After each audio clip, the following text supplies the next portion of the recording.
আসসালামু আলাইকুম, কেমন আছেন সবাই? ইমরান টেকনোলজি চ্যানেলের পক্ষ থেকে সবাইকে স্বাগত জানাচ্ছি। আমি ইমরান হোসাইন। বাংলাদেশ পুলিশের সার্জেন্ট পদে অর্থাৎ এসআই পদমর্যাদায় এক বিশাল নিয়োগ বিজ্ঞপ্তি প্রকাশ করেছে বাংলাদেশ পুলিশ। তো আজকের ভিডিওতে আমি দেখাবো পুলিশের সার্জেন্ট পদে আবেদন করতে কী কী যোগ্যতা প্রয়োজন, কিভাবে আবেদন করবেন এবং আবেদন সংক্রান্ত বিস্তারিত সকল তথ্য। তাই ভিডিওটি না টেনে সবাইকে পুরোপুরি দেখার অনুরোধ রইল। তাহলে প্রথমে আমরা দেখে নিই সার্কুলারে কী বলা হয়েছে। সার্কুলার প্রার্থীর বয়স এবং অভিজ্ঞতা সম্পর্কে যে নির্দেশনা দেওয়া হয়েছে। এখানে প্রার্থীর বয়স এখানে 2 এপ্রিল 2026 তারিখে 19 থেকে 27 বছরের মধ্যে হতে হবে। অর্থাৎ এপ্রিল মাসের 2026 সালের এপ্রিল মাসের 27 এপ্রিল মাসের 2 তারিখে প্রার্থীর বয়স 19 থেকে 27 থাকতে হবে। 19-এর নিচে এবং 27-এর উপরে যাদের বয়স হবে তারা আবেদনের জন্য যোগ্য হবে না। শিক্ষাগত যোগ্যতা হচ্ছে স্নাতক ডিগ্রি, অর্থাৎ এখানে যারা অনার্স ডিগ্রি যারা রয়েছে তাদের আবেদন করতে পারবে সবাই। অনার্স ডিগ্রির নিচে যারা রয়েছে তারা পারবে না, আর কিন্তু অনার্স ডিগ্রি সমমান যারা রয়েছে তারা আবেদন করতে পারবে। মোটরসাইকেল চালনায় দক্ষ হতে হবে আর কম্পিউটার জানতে হবে, অর্থাৎ কম্পিউটার দক্ষতা সম্পন্ন হতে হবে। এটি হচ্ছে শিক্ষাগত যোগ্যতা এবং অন্যান্য যে যোগ্যতা রয়েছে সেটি। জাতীয়তা অবশ্যই বাংলাদেশি নাগরিক হতে হবে আর প্রার্থীকে অবশ্যই অবিবাহিত হতে হবে এবং শিক্ষানবিশকাল অবশ্যই অবিবাহিত থাকতে হবে। তো এই হচ্ছে বয়স এবং যোগ্যতা সার্জেন্ট পদে আবেদন করার জন্য। শারীরিক মাপে কি বলা হয়েছে? উচ্চতা পুরুষ প্রার্থীর ক্ষেত্রে 5 ফিট 8 ইঞ্চি হতে হবে। পুরুষ প্রার্থী যারা রয়েছে তাদের উচ্চতা থাকতে হবে 5 ফিট 8 ইঞ্চি, আর নারী প্রার্থী যারা আবেদন করবে তাদের হচ্ছে 5 ফিট 4 ইঞ্চি। আর বুকের মাপ স্বাভাবিকভাবে পুরুষের থাকতে হবে 32 ইঞ্চি আর সম্প্রসারিত থাকবে 34 ইঞ্চি, আর নারীদের জন্য এটি প্রযোজ্য নয়। ওজন হচ্ছে বয়স এবং উচ্চতার সাথে একটি যে পরিমাপ রয়েছে সেই একটি স্ট্যান্ডার্ড ওজন থাকতে হবে। তো কিভাবে আপনারা আবেদন করবেন? যেহেতু 8 তারিখে আবেদন শুরু হচ্ছে আর আবেদন শেষ হচ্ছে এপ্রিল মাসের 2 তারিখ। 8ই মার্চ থেকে এপ্রিল মাসের 2 তারিখ আবেদন চলবে। আর যখন আবেদন শুরু হবে তখন আমি অনলাইনে আরেকটি ভিডিও বানাবো যে সরাসরি আপনারা কিভাবে অনলাইনে আবেদন করতে পারবেন সে বিষয়ে আরেকটি ভিডিও তৈরি করব। আর এই ভিডিওটার উদ্দেশ্য হচ্ছে আপনারা সার্কুলার সম্পর্কে জানতে পারলেন যে কী কী প্রয়োজন হবে।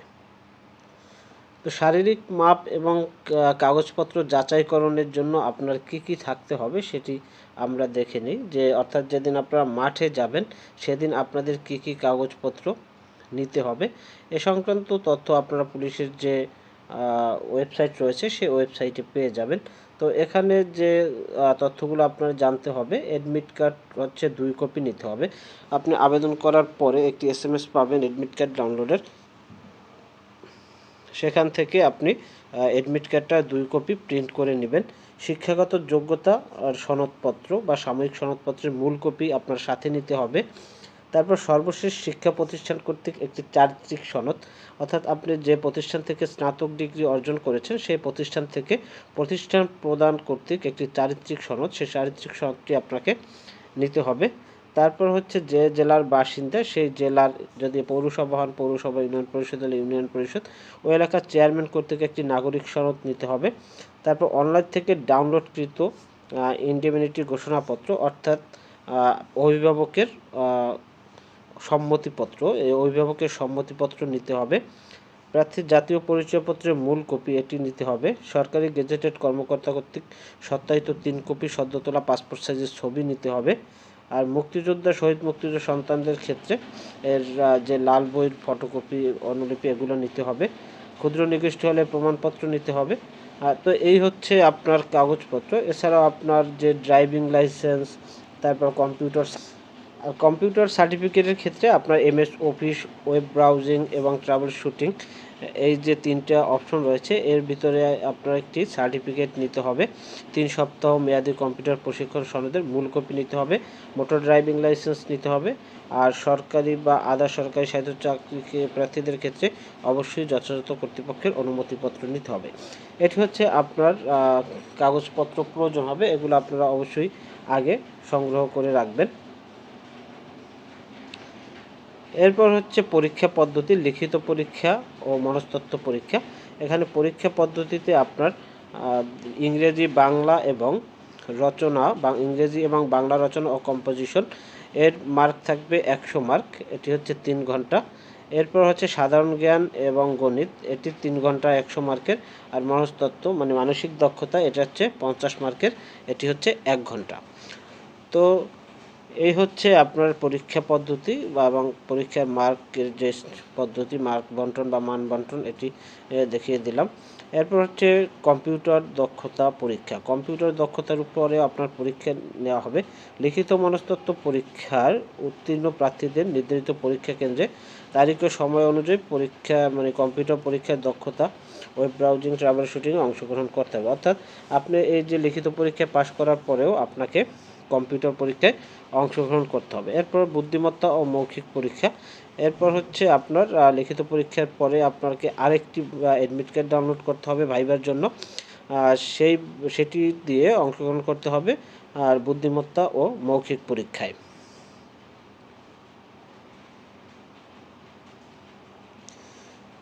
এছাড়াও আপনাকে স্বাস্থ্য পরীক্ষা, মৌলিক প্রশিক্ষণের জন্য চূড়ান্ত মনোনয়ন, মৌলিক প্রশিক্ষণ, চাকরি সুবিধাদি, এগুলো হচ্ছে পরের ব্যাপার। আপনার চাকরি হলে তারপর এগুলো আপনার প্রয়োজন হবে, চাকরি না হলে তো এগুলোর কোনো দরকার নাই।